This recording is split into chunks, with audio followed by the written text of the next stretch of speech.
What's going on, everybody? This is my third and final update for the summer of 2020 for my blueberry tree.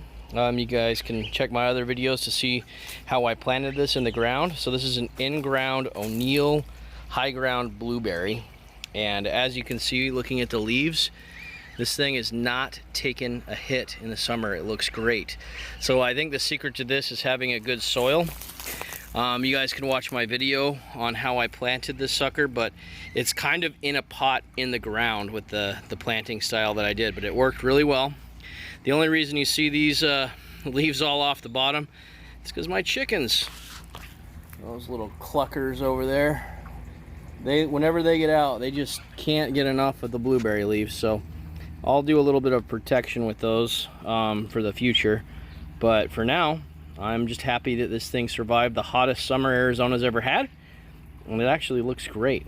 So if you like it, please subscribe, and we'll continue to give you good updates on some of our other videos.